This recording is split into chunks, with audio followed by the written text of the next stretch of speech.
आज पौने 4 में हमारे अति माननीय कार्डिनल सेलेस्टियोर पिटोप्पो अ, पिता ईश्वर के घर में वापस चले गए और इसकी जो जीवन था बहुत ही सराहनीय और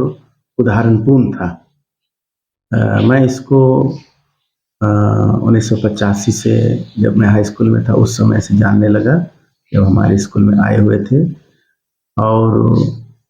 मैं कई रूप में इसकी गुण को और इसका जीवन को प्रशंसा करता हूँ और घमंड के साथ प्रशंसा करता हूँ, क्योंकि एक साधारण आदिवासी परिवार से, गरीब परिवार से संत पापा के करीबी सलाहकार बनने के लिए प्रतिनिधि बन गए और जो पूरे छोटानागपुर के सभी ख्रिस्तीय भाई बहनों के साथ साथ जितने भी लोग इस क्षेत्र में रहते सबका प्रतिनिधित्व वो करते थे, ना केवल ख्रिस्तियों का लेकिन पूरा इस क्षेत्र का ही। इसलिए गरीबी या तो तकलीफ या समस्या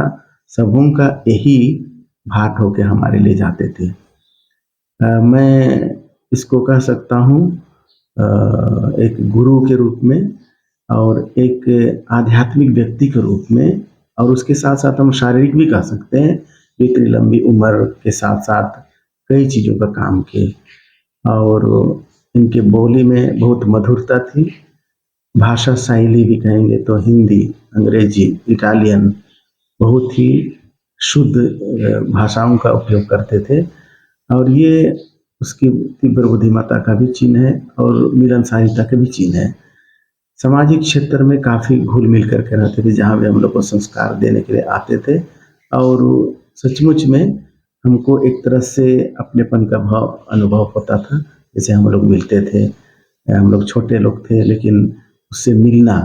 हमारे लिए आत्म अपनेपन की भावना को दिखाता था और इनके वचन काफ़ी मधुर थे बच्चों के लिए और गरीबी तबके के लोगों के लिए, जो इतने ऊंचे पद में होने पर भी हमारे लिए सराहनीय बात थी। कहूँगा तो इसको इतना आगे बढ़ाया गया तो उसके आध्यात्मिक जीवन के चलते ही, जो कि हर व्यक्ति को होने की आवश्यकता है। हम इसके आध्यात्मिकता के साथ प्रार्थनामय जीवन भी मैं दौर किया और उसी के चलते ही इसकी जो भी उपदेश भी होते थे तो समझा पाना और प्रभु यीशु ख्रिस्त के असल उद्देश्य क्या है इसको दूसरों के पास रखना, साथ ही बोलने का तरीका जिसे हम लोग काफ़ी मोहित होते थे इसके वचनों से, उसको देखना भी चाहते थे, मिलना भी चाहते थे। तो ये इस तरह का चरित्र के व्यक्ति थे। दूसरे लोगों के साथ मिलना जुलना या तो सामाजिक क्षेत्र में और करेंगे तो सामाजिक में लोग राजनीति को जोड़ सकते हैं, जो सभी लोगों के साथ मिल सकने की शक्ति थी, डायलॉग कर सकने की शक्ति थी, इससे ये इस क्षेत्र के लोगों का प्रतिनिधित्व रोम में कर सकते थे। और अ, हमारे हमारे लिए विशेषकर जो फादर हैं उनके लिए सबों के लिए एक उदाहरण स्वरूप रहे, क्योंकि ये पहला कार्डिनल रहे और कार्डिनल का पद बहुत सहज से नहीं होता है। ये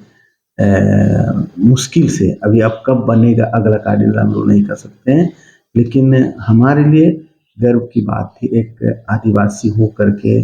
इतने ऊंचे पद में, जो संत पापा बनने का जो इलेक्शन होता था उसमें शामिल हो पाने वाला व्यक्ति एकमात्र यही रहे और इसीलिए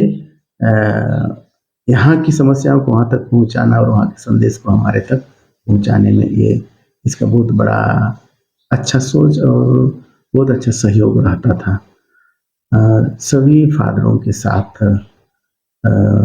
रह सकना, और कहूँगा कि जिस समय वे आर्चबिशप थे एरिया बहुत बड़ा था, सोच सकते हैं गुमला, सिमडेगा, खूंटी, रांची एक था। अकेले क्षेत्र में जा कर के संस्कारों को देना, लोगों को रास्ता दिखाना, पुरोहितों से मिलना और ऑफिस का काम को भी बरकरार रखे रहना, ये ना केवल शारीरिक ताकत थी, लेकिन आध्यात्मिक और बौद्धिक और एक लक्ष्य कि मैं ईश्वर के नाम पर हूँ, लोगों की सेवा में, उसके लिए वो काफ़ी आगे थी। ये मैं उसको धन्यवाद देता हूँ मैं, उनके हर एक कार्य के लिए, विशेषकर आदिवासियों के लिए जो कुछ भी किए और दूसरे भाई बहनों के लिए भी उदाहरण बने अपने पढ़ाई के समय से और बाद में भी। मैं सोचता हूँ सभी धर्म के लोग इस दफन क्रिया में भाग लेंगे। इसलिए मैं कार्डिनल एलेस्पर पी टोप्पो को उनके सभी कार्यों के लिए, धार्मिक, सामाजिक, आध्यात्मिक, सबके लिए मैं धन्यवाद देता हूँ। और हमारे लिए जो उदाहरण बने और ऊंचे से ऊंचे पद तक एक निचले तबके का व्यक्ति पहुंच सकता है, ये ख्वाब देखना, एक अच्छा सपना देखना, ये हम लोगों के लिए बहुत अच्छा उदाहरण है। मैं उनके परिवार और पूरे धर्म प्रांत के पुरोहितों को और जितने भी उसके शुभचिंतक हैं जो दुखित होंगे, उनको मैं अपनी ओर से दिल से सांत्वना कहता हूँ।